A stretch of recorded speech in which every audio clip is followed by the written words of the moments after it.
曾经让大唐万人空巷，让天竺高僧18天无人感应的传奇人物玄奘，晚年经络的弟子离散，孤身病重，最终跌入水坑，圆寂前只留下2个字。可就是这2个字，竟激励了后人整整上千年。他13岁剃度出家，28岁孤身西行，穿越死亡沙漠，翻越千仞雪山，九死一生，步行10万里才抵达天竺。学成归国后，又用19年光阴伏案译经。唐太宗曾亲自召见他，劝他还俗做官，他一身袈裟不曾动摇半分。这样一位被帝王捧在手心的高僧，为何晚年却被徒弟嫌弃清贫，看不到前途，一个个转身离去？他临终前拼尽力气说出的2个字究竟是什么？为什么短短2个字竟能穿过千年岁月，始终照亮后人前行的路？今天我们就来讲讲玄奘人生最后那段鲜为人知的故事。故事要从隋朝末年的乱世讲起，那时战火烧遍中原，百姓流离失所，寺庙成了许多人最后的避难所。洛阳城外的净土寺里，13岁的陈仪跪在佛堂前，双手合十，额头贴着冰冷的石板地。他的二哥陈素法号长节，站在身后，一身僧袍洗得发白，脸上满是犹豫。他轻声问：一儿，你当真想好了？出了这道门，这辈子就回不了头了。陈仪抬起头，眼睛里没有一丝少年人该有的慌张，反倒是一种不合年纪的沉静。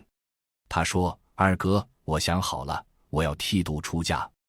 长节叹了口气，伸手摸了摸弟弟的头顶，那头乌黑的头发，再过1炷香的功夫就要被剃掉了。他忍不住追问：你才13岁，连外面的世道都没见过，怎么就笃定要在这青灯古佛前待一辈子？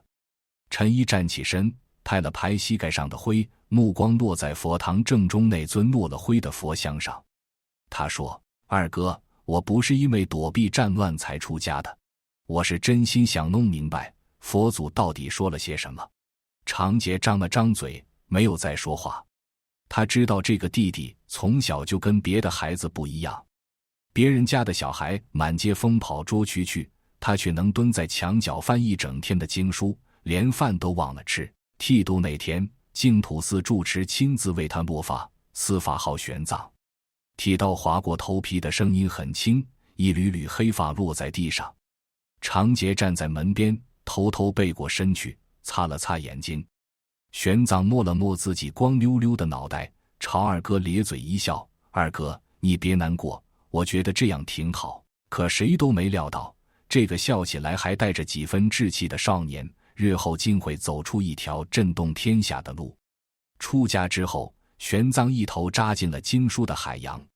他白天跟着寺里的师傅们听讲，晚上就着一盏油灯研读，常常读到天光大亮才合上书卷。几年下来，他几乎把净土寺里能找到的经书都翻了个遍。可越读，他越觉得不对劲。他跑去问长节：二哥，你有没有发现，同一部经，不同的翻译版本，说的意思完全不一样？长节正在院子里筛经书，闻言愣了一下：经文嘛，各家理解不同，翻译出来自然有出入。玄奘蹲下来，捡起一片被风吹落的树叶，眉头拧成了一个疙瘩。他说：不是出入的问题，有的地方完全是相反的意思。到底哪个才是佛祖的本意？长节放下手里的经卷，认真看了弟弟一眼：那你想怎么办？玄奘沉默了许久，久到长节以为他不打算回答了，才听见他轻声说了一句话：我想去天竺，去佛祖讲法的地方，找到最原始的经本，亲眼看一看佛祖到底说了什么。长节手里的经卷啪的一声掉在地上：你疯了！天竺离这儿有几万里路，中间隔着沙漠、雪山、强盗、猛兽，朝廷又不批你出关的文牒，你怎么去？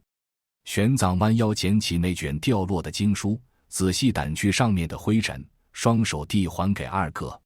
他说：二哥，我这辈子如果弄不明白这件事，就算活到100岁，也不过是个糊涂人。贞观3年，长安城的秋天来得比往年早。玄奘站在城门外，回头望了一眼这座生活了多年的城池，城墙上的旗帜被风吹得猎猎作响。他背上的行囊很简单，几卷经书，一个水囊，一袋干粮，除此之外什么也没有。朝廷没有批准他的出关申请，他只能偷偷走。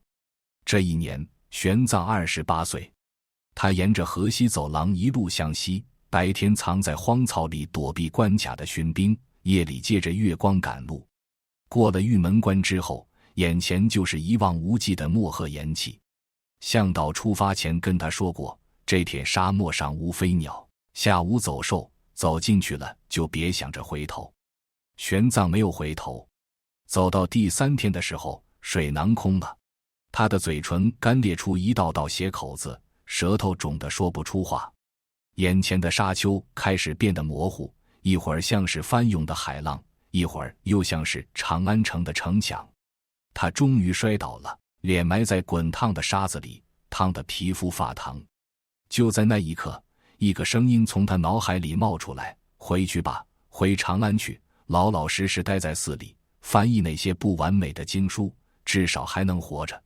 可他的身体却不听使唤，他的手指扣进沙子里，一寸一寸地往前爬。天黑了，又亮了，他感觉自己快要死了，嘴里念的经文也变得断断续续，意识像一盏在风中摇摆的灯。就在他觉得自己再也撑不住的时候，一阵凉风吹过来，鼻子里忽然闻到一股潮湿的气息。他用尽最后一点力气睁开眼睛，看见前方不远处有一片绿色，是草，是水。玄奘趴在那片小小的水洼边，把整张脸埋进水里，大口大口地喝。冰凉的水顺着喉咙灌下去，他觉得自己这条命是从阎王爷手里硬抢回来的。他没有死在沙漠里，老天爷还不打算收他。死后他翻过沙漠，穿过雪山，一路上经历了劫匪、饥饿、疾病和无数次差点丧命的险境，终于踏上了天竺的土地。那烂陀寺坐落在开阔的平原上，红墙金顶，气势恢宏，周围的菩提树遮天蔽日。玄奘站在寺门前，望着那扇巨大的铜门，双手合十，深深鞠了一躬。他在这里一住就是5年。主持戒贤法师年事已高，据说已经100多岁了，身体虚弱的连走路都有人搀扶。可当他第一次见到玄奘的时候，浑浊的老眼里忽然亮了一下。他问：你就是从东土大唐来的僧人？玄奘跪在地上，额头贴着冰冷的石板，声音有些发颤。弟子玄奘从大唐长安一路西行，历时4年，只为求取真经。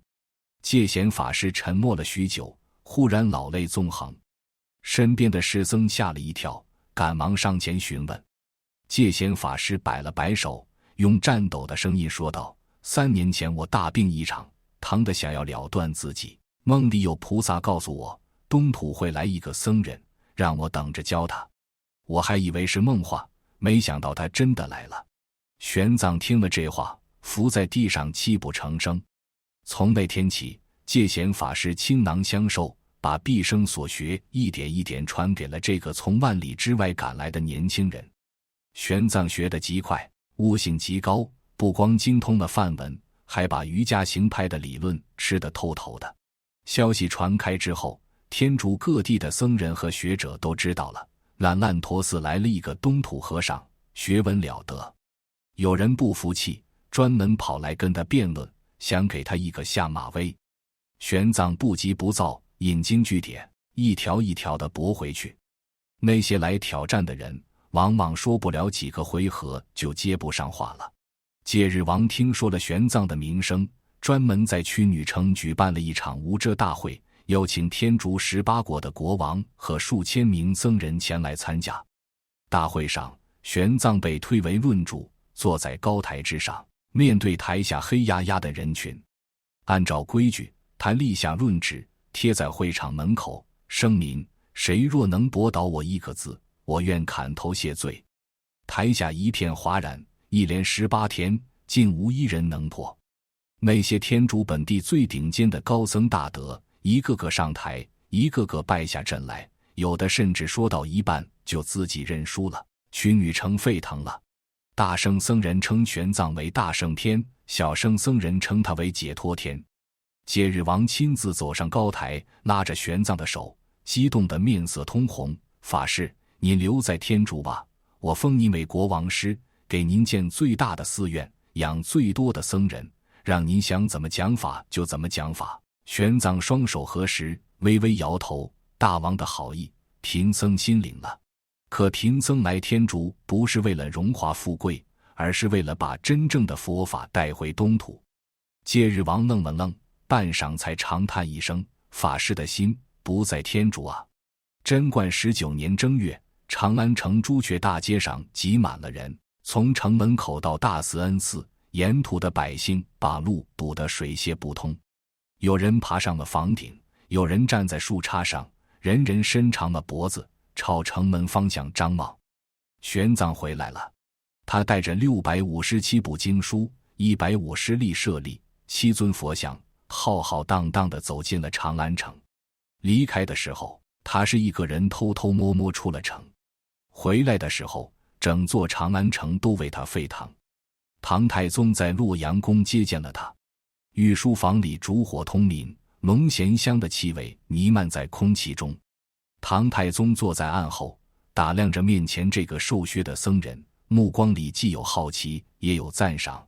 法师一个人走了10万里路，去了100多个国家，朕在朝堂上打了半辈子仗，都没走过这么远的路啊。玄奘低眉垂目，双手合十，陛下统御天下，护佑苍生，贫僧不过是做了自己该做的事。唐太宗忽然身体前倾，压低了声音说道，法师，朕觉得你这样的人才不该待在寺院里，不如还俗来朝堂上帮朕做事。整个御书房安静了一瞬，站在旁边的太监们都屏住了呼吸，谁也没想到皇帝会说出这样的话。玄奘抬起头，目光平静地与唐太宗对视，陛下的厚爱，贫僧感激不尽。可贫僧这一身袈裟，从13岁穿到现在，已经跟贫僧的骨头长在一起了。那些经书还没翻译完，贫僧此生怕是脱不下这身衣裳了。唐太宗看了他许久，忽然笑了起来，好一个脱不下这身衣裳。法师既然执意已经，朕就成全你。朕给你最好的寺院，最好的僧人，最好的笔墨纸砚，你要什么朕给什么，只要你把那些经翻译出来。玄奘伏地叩首，贫僧谢陛下隆恩。从那天起，玄奘住进了长安城最大的大慈恩寺，开始了他后半生最重要的事业——译经。大慈恩寺的译经院坐落在寺院的东北角，院子不大，四周种着几棵老槐树，夏天的时候，树荫能遮住半个院子。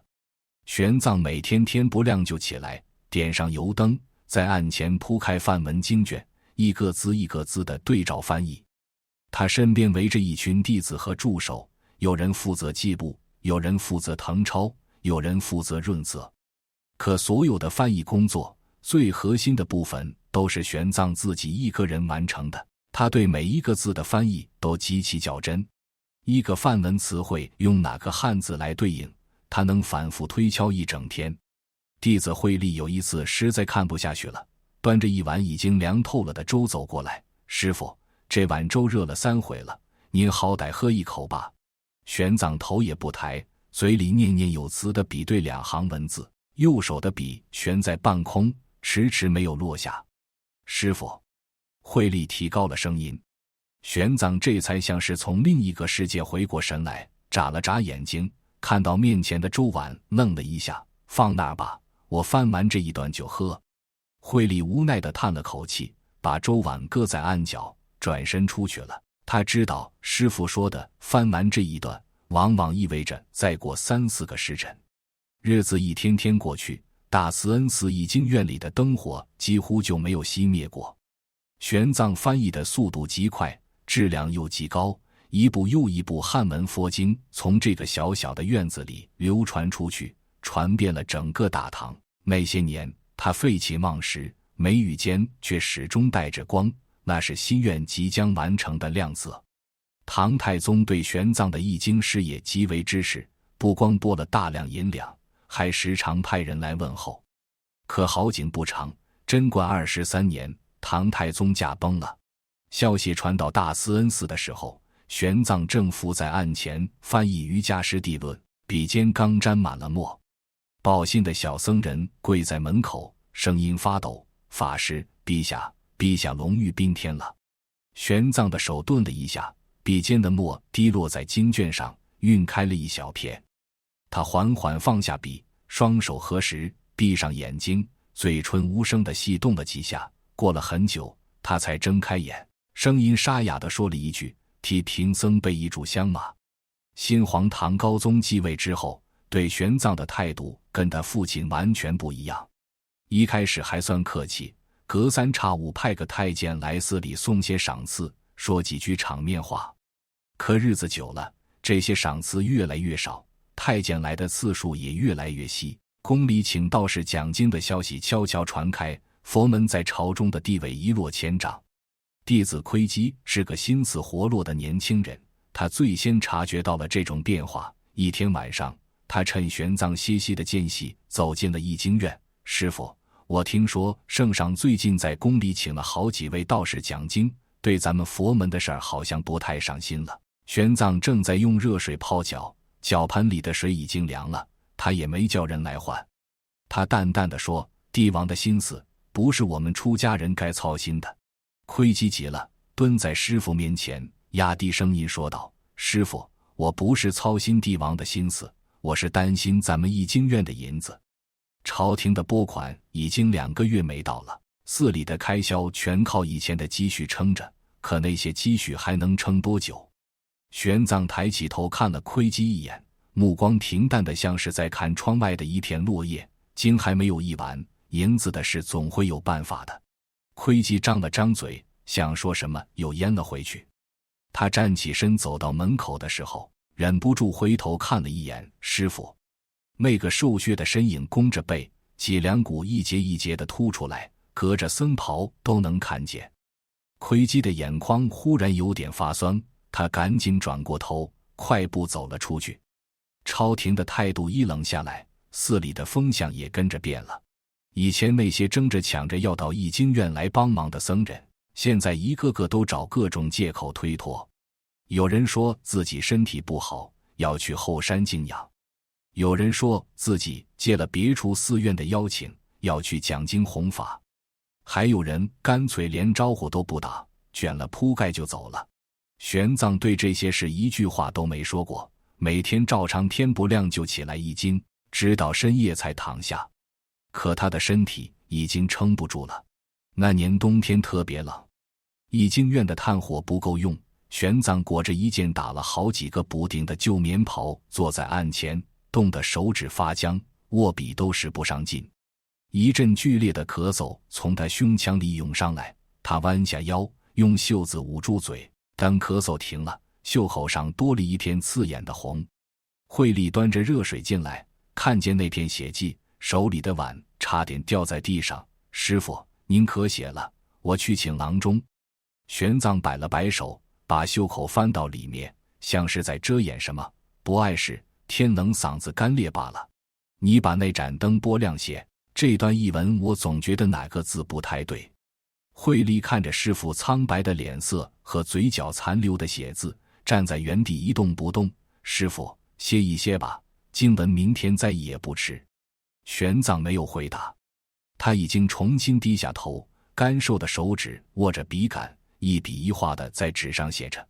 烛火映着他的侧脸，颧骨高高耸起，眼窝深深凹陷，哪里还有当年在曲女城高台上意气风发的影子？又过了几年，玄奘的身体越来越差，朝廷那边的关系也彻底凉了下来。唐高宗对佛门的态度日渐冷淡，有人传言说皇帝更信道教，打算削减各地寺院的僧人名额。这个消息像一阵寒风，把大慈恩寺里本就不多的弟子吹散了大半。玄奘决定搬到凤岐山的玉华寺去，那里地方偏远，没人打扰，适合安安静静地把剩下的经文译完。搬家那天，偌大的易经院里只剩下几个人帮忙收拾东西，场面冷清得让人心酸。慧明是跟着去玉华寺的弟子之一，他年纪不大，性子老实，话也不多，干活倒是勤快。到了玉华寺之后，玄奘把自己关在禅房里，继续翻译《大般若经》这部经卷，篇幅巨大，整整600卷，每一卷都厚得像砖头，光是翻开来找到上次译到的地方，就要花好一会儿功夫。山中日子清苦，寺院年久失修，香客稀少，连一顿像样的斋饭都吃不上。弟子彦辰是30出头的僧人，来玉华寺之前在长安城里小有名气，去过好几座大寺讲经。他跟着玄奘到玉华寺，本来是冲着玄奘弟子这个名头来的，觉得跟着一代宗师怎么着也能混出个前程。可到了这穷乡僻壤，一看寺院破旧，香客稀少，连烛火钱都紧巴巴，他的心就凉了半截。一天傍晚，彦辰坐在院子里的石阶上，看着天边惨淡的夕阳，一脸闷闷不乐。另一个年轻弟子道宣端着一盆衣服从旁边经过，瞥见他的表情，忍不住停下来问了一句：彦辰师兄，你怎么了？一副双打茄子的样子。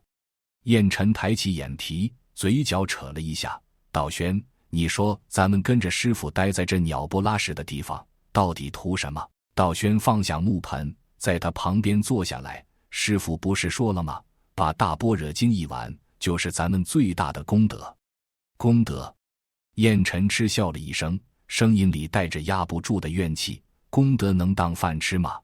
你看看长安城里那些寺院，哪个不是香火鼎盛，信众如云？再看看咱们这儿，连佛堂的蜡烛都快买不起了。道宣低下头，没有接话。他知道彦辰说的是实话。沉默了好一阵子，彦辰又开口了，声音压得很低：我听说明觉寺的慧远法师在招弟子，那边可是朝廷重点扶持的寺院，待遇好得很。道宣猛地转过头看着他：你想走？彦辰没有直接回答，他站起身拍了拍袍子上的灰，看了一眼禅房方向：我不是想走，我是觉得师父这条路走不通了。朝廷不待见他，弟子们也留不住他，一个60多岁的老人还能撑几年？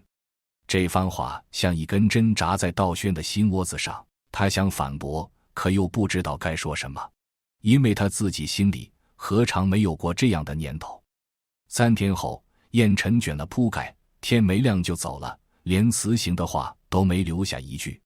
玄奘坐在案前，听慧明来报说彦辰走了，手里的笔停了一瞬，又继续写了下去。慧明站在门口，声音里带着几分气愤：师父，彦辰师兄他连个招呼都没跟您打。玄奘的目光没有离开面前的经卷，个人有个人的路，留不住就不必留了。慧明咬了咬嘴唇，没有再说什么，转身去厨房给师父热粥去了。可彦辰的离开像是打开了一道口子，之后的日子里，弟子们一个接一个的走了。有人走的时候跟玄奘磕了个头，有人走的时候只是在门口站了站，也有人跟彦辰一样，趁着天黑悄悄溜走的。留下来的人越来越少，到最后，整个玉华寺的易经院里就只剩下慧明和另外2、3个弟子。道宣也走了。走之前，他红着眼眶跪在玄奘面前，磕了3个响头：师父，弟子不孝，弟子实在是待不下去了。玄奘放下笔，看着跪在地上的道宣，脸上没有愤怒，也没有责备，只是一种说不清道不明的疲倦。他说：起来吧，地上凉。道宣站起来，眼泪在眼眶里打转：师父，您多保重身体，别太听了，那些经文翻不完也没关系的。玄奘摇了摇头，声音很轻，像是在自言自语：翻不完不行，我答应过的事就一定要做到。道宣走了之后，玉华寺变得更加冷清了。偌大的寺院里，回廊上的脚步声都能传出回响来。玄奘的日子过得越来越艰难，吃的是最粗糙的斋饭，穿的是补了又补的旧僧袍。可他翻译经文的速度反而更快了，像是在跟什么东西赛跑。慧明有一回忍不住问他：“师傅，您这是在赶什么？”玄奘正埋头写着字，头也不抬地回了一句：“赶在这副老骨头散架之前，把该做的事做完。”慧明听了这话，鼻子一酸，赶紧低下头，假装整理桌上的经卷。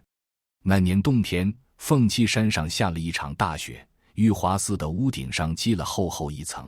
一天夜里，外面下着雨夹雪，风刮得窗户纸呼啦呼啦响。玄奘忽然想起白天晾在院子里的几卷刚译完的经文还没收回来，赶忙披了件袍子就往外走。慧明那晚住在寺院另一头的偏房里，并不知道师父出了门。院子里黑漆漆的，雨雪打在脸上又冷又疼，地上的石板滑得像抹了油。玄奘摸黑走了几步，脚下一滑，身体猛地失去了平衡。他想抓住旁边的廊柱，可手指刚碰到木头就滑脱了，整个人重重摔进了院墙外的一处低洼水坑里，冰冷的泥水瞬间没过了他的半个身子。他挣扎着想爬起来，可右腿一使劲就传来一阵钻心的疼，像是骨头错了位。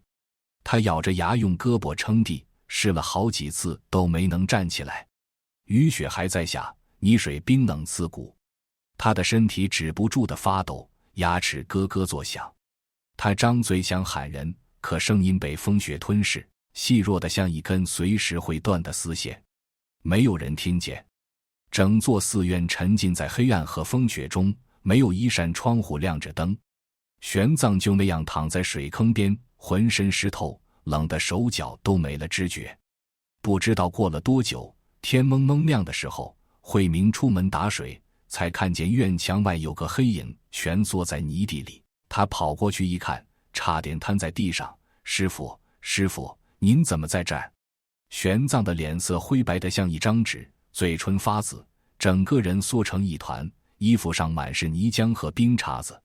慧明大声呼喊，把寺里仅剩的几个僧人都叫了过来，手忙脚乱地把玄奘抬回了禅房。可玄奘的身体本来就虚弱到了极点，这一摔又在冰冷的泥水里泡了大半夜，彻底撑不住了。高烧一烧就是好几天，退了又起，起了又退，反反复复。右腿的伤口感染化脓，疼得他整夜睡不着觉，可他从来不喊疼，只是紧紧地攥着被角，指节发白。慧明日夜守在床边，端水喂药，寸步不离。他看着师父一天比一天消瘦的脸庞，心里像是被什么东西堵住了，透不过气来。那些走了的弟子们听到消息，有几个赶了回来，站在禅房门口，谁也不敢先进去。燕尘也来了，他站在最后面，低着头，一句话也说不出来。慧明看见他们没有说什么难听的话，只是侧过身子让开了路。弟子们一个个走到床前，看见玄奘瘦的只剩下一把骨头，脸上的皮肤薄的几乎能看见底下的血管。他的眼睛半睁半闭，呼吸浅而急促，胸膛的起伏越来越微弱。燕尘跪在床边，泣不成声：“师父，弟子回来了，弟子不该走的。”玄奘的眼珠微微转动了一下，像是在辨认眼前的人，可他的目光已经浑浊得看不清东西了。他的嘴唇翕动了几下，似乎在说什么，可声音小得听不见。慧明赶紧俯下身去，把耳朵凑近师父的嘴边：“师父，你要说什么？弟子们都在，您说，我们听着。”玄奘费力地抬起右手，那只曾经握笔译过千卷经书的手，此刻瘦得像枯树枝，微微颤抖着指向床头堆放的经卷。弟子们顺着他手指的方向看过去，那里摆着几卷还没译完的大般若经，纸页微微卷曲，墨迹未干。可谁也不明白师父到底想说什么。玄奘的手臂在空中停了一会儿，像是已经耗尽了所有力气，缓缓地落了下来，眼角滑下一滴浑浊的泪水。慧明俯下身，将耳朵贴近玄奘的嘴唇，屏住呼吸去听。周围一片死寂，只有窗外的风声呜咽。玄奘的嘴唇动了动，像是用尽了此生最后一丝力气，吐出了2个字：慧明猛地直起身子，脸上的表情从疑惑变成震惊，又从震惊变成难以置信。他呆呆地愣在原地，眼泪夺眶而出。其他弟子纷纷围过来追问：师父说了什么？师父到底说了什么？慧明张了张嘴，浑身止不住的颤抖。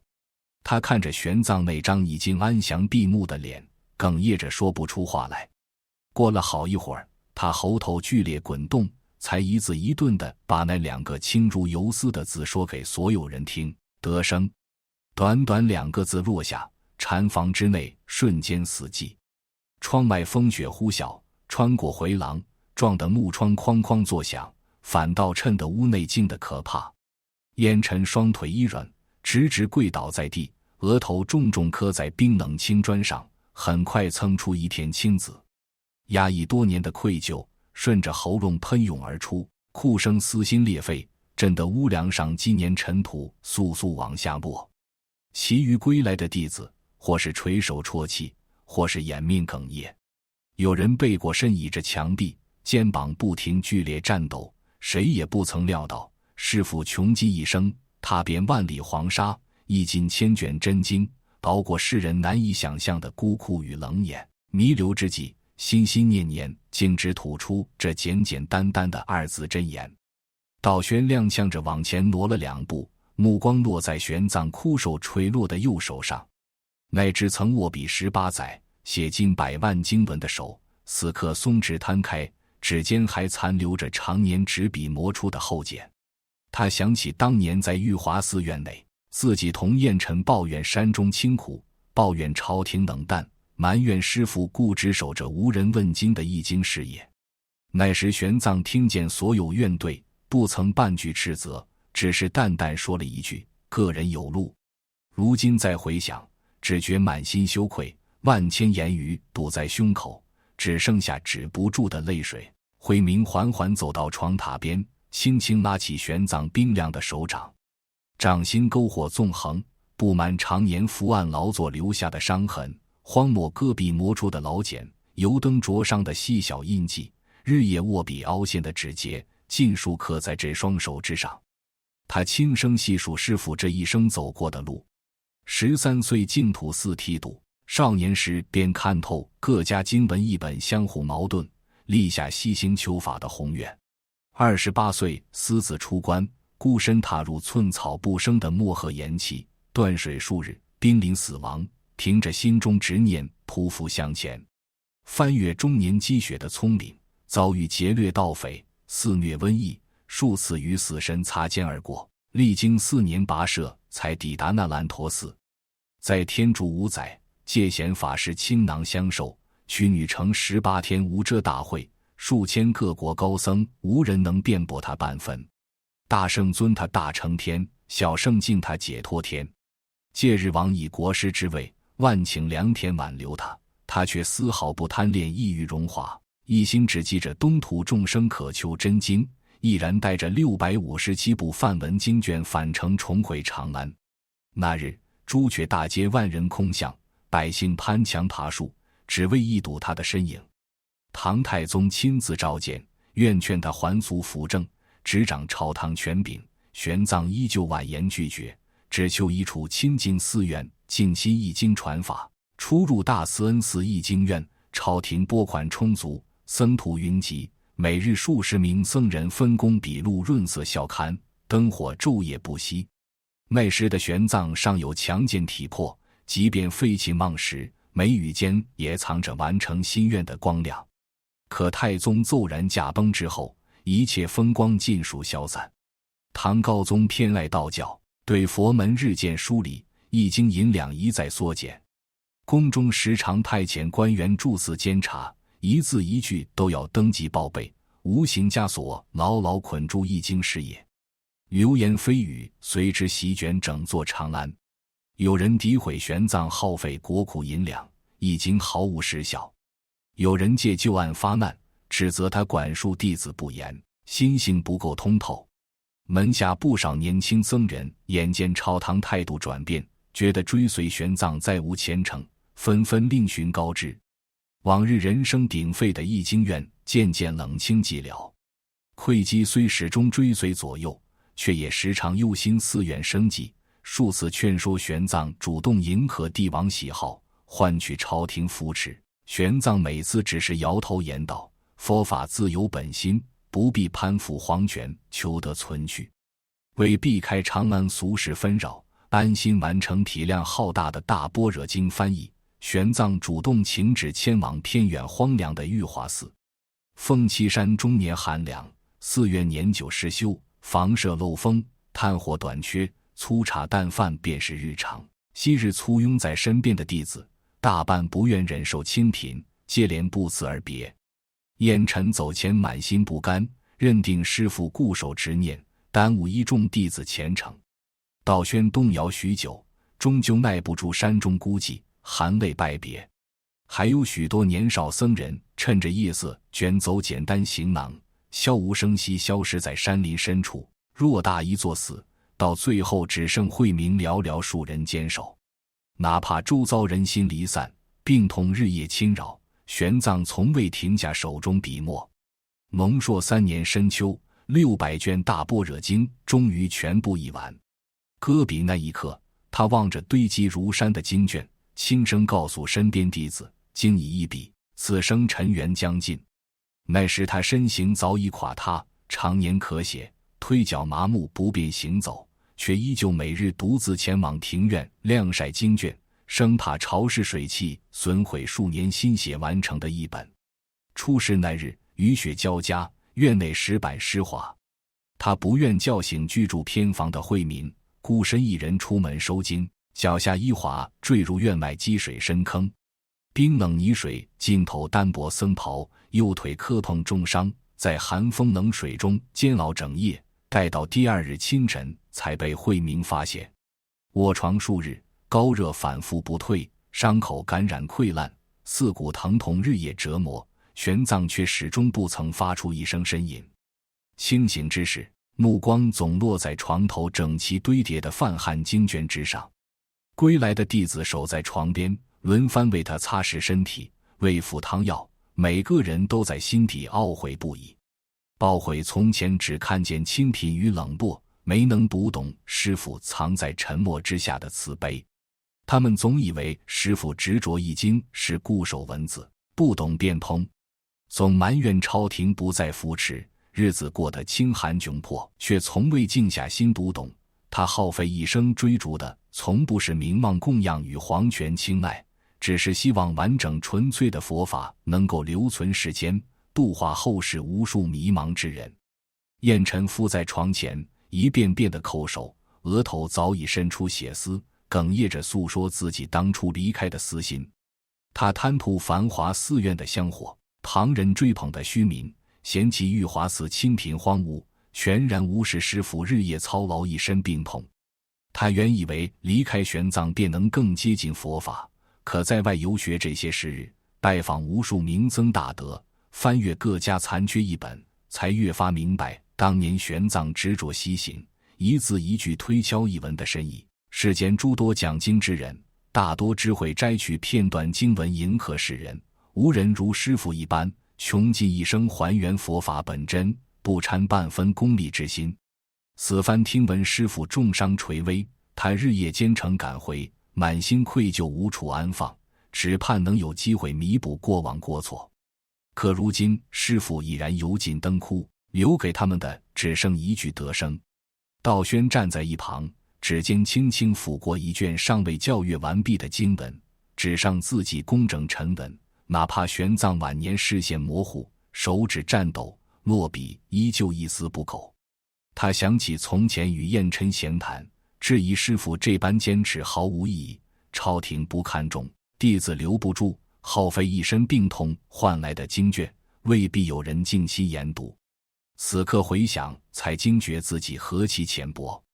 世人大多追逐眼前浮华，计较得失利弊，稍有挫折便心生退意。可玄奘13岁立下求法誓言，此后数十年遭遇绝境无数，从未有过半分退却。沙漠断水，雪山冻伤，朝堂冷落，弟子离散，任何一桩磨难放在旁人身上，都足以让人放弃初心。唯有他任凭世事冷暖，始终守住心中一念。慧明缓缓开口，说起玄奘卧疮清醒时，曾拉着他细细嘱托后事，言语平和，不见半分遗憾。他交代所有译好的经卷妥善封存，送往大慈恩寺妥善保管，不可随意遗失损毁。吩咐身后丧葬一切从简，只用粗竹席裹住身躯，寻一处山间僻静土坡安葬，不必修建华丽木塔，无需官员僧尼大肆操办。又叮嘱留下来的弟子不必执着追随自己的名号，往后潜心研读经卷，将译出的佛法广为传扬，不必计较世间冷暖与世人眼光。那时玄奘尚能清晰言语，眼中带着柔和光亮。提及此生西行易经种种过往，没有半句诉苦，只说自己有幸完成心中所愿，死生无憾。他说西行路上无数次濒临死亡，支撑自己活下去的从来不是求生欲，而是记挂东土众生被残缺一本误导，看不清佛法真意。他说晚年独坐玉华寺，弟子一一离去，深夜独对孤灯一经，冷风穿窗，病痛缠身，心中也不曾生出怨恨，只知人各有志，相求不得，众生自有各自的修行路数。窗外风雪渐渐停歇，一缕微弱天光透过破损窗纸照进禅房，落在玄奘安详平和的面容上。死前数日被病痛折磨的苍白憔悴尽数消散，眉眼舒展，仿佛沉沉睡去。燕尘慢慢抬起头，泪眼朦胧望着床榻上的师父，反复咀嚼方才听见的得生二字，心中豁然清明。这两个字从不是祈求自身往生净土，脱离凡尘苦难，而是师父穷极一生的期许。愿所有众生皆能脱出迷茫，寻得本心，寻得觉悟之生。愿后世研读经卷之人能凭借完整佛法，挣脱俗世贪嗔痴的桎梏，寻得真正自在安稳的生命归宿。从前众弟子总纠结现实得失，计较供养多寡，朝廷礼遇，旁人尊崇，陷入名利执念之中，反倒看不懂师父一生坚守的内核。玄奘翻越10万里路途，不为求得万众敬仰，婉拒朝堂权位，不为博取世俗功名，耗尽18载光阴一经，不为留自身万古声名。所有跋涉、隐忍、孤苦，只为成全一句众生得生。他历经世间极致的荒凉与冷落，尝遍不被理解的孤独，心中装的却从来不是自己的委屈，而是千千万万未曾相见的世人。道宣走到案前，轻轻铺开一张干净麻纸，拿起师父遗留的旧笔，想要记下这2字遗言。笔尖落下之时，手不住颤抖，泪水滴落在纸面，晕开大片墨痕。他想起去女城大会上意气风发的玄奘立于高台之上，面对诸国数千高僧从容论道，立下一字背薄甘愿斩首的誓言。想起沙漠之中濒临渴死，匍匐黄沙，依旧默念经文，心中不曾生出半分后悔。想起太宗劝他还俗为官，他一身袈裟不曾动摇半分。想起玉华寺寒夜咳嗽带血，依旧伏案一经，任凭弟子冷眼疏离，依旧温柔相待，包容所有人的私心与浮躁。那些曾经离开的弟子，此刻尽数守在禅房之内，无人再言一句名利虔诚，无人再抱怨山中清贫孤苦。所有人静静伫立，一遍遍默念得生2字，心底多年浮躁杂念尽数消散。他们终于读懂师父这一生从未向外索取分毫，不求朝廷善待，不求弟子长久相伴，不求后世歌颂赞誉，只以自身万里跋涉，半生孤苦，换一句众生得生。接连数日，众弟子日夜守灵，诵念玄奘亲手译出的经文，梵音低回，萦绕整座玉华寺山林。山间百姓听闻三藏法师病危，自发携带素斋香烛赶来探望。远远望见禅房门外垂泪的僧人，又听闻师父临终只留得生2字，无不动容，纷纷跪在寺院外围焚香祈福。麟德元年2月初午夜半，月色清淡，山林寂静无声。玄奘呼吸缓缓归于平静，安然侧卧，再也没有醒来。消息隔日传入长安，唐高宗听闻噩耗，当场失声落泪，慨叹大唐失去佛门栋梁，哭海石渡人，暗室无明灯，当即下旨丧葬开销由国库全额供给，准许京城所有僧尼手持幡盖沿路送灵。灵柩返回长安那日，沿途数十里百姓自发沿街跪拜，哭声连绵不绝。有人手持手抄经文，有人捧着自制香花，只为送这位踏遍万里求取真经的僧人最后一程。昔日嫌弃玄奘清贫，另投他处的僧人，听闻灵柩过境，纷纷赶到路边垂手送行，心中满是悔意。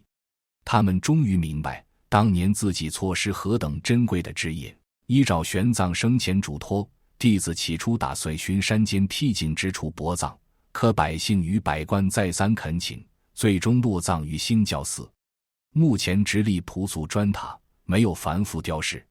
下葬那日，曾经离载有折返归来的弟子尽数到场。彦辰、道宣、慧明等人跪在墓前，将那得生二字刻在塔内石壁之上，日日诵读，谨记师父最后的嘱托。死后千百年，岁月流转，王朝更迭，战火几番席卷中原，无数寺院损毁，古籍散佚。可玄奘当年呕心沥血译出的1300余卷经书，代代流传，未曾断绝。兴教寺砖塔历经风雨侵蚀，依旧矗立山间，石壁上得生二字清晰如初。无数后世文人、僧人、寻常百姓前来拜谒，读懂这短短二字之中藏着的无边慈悲。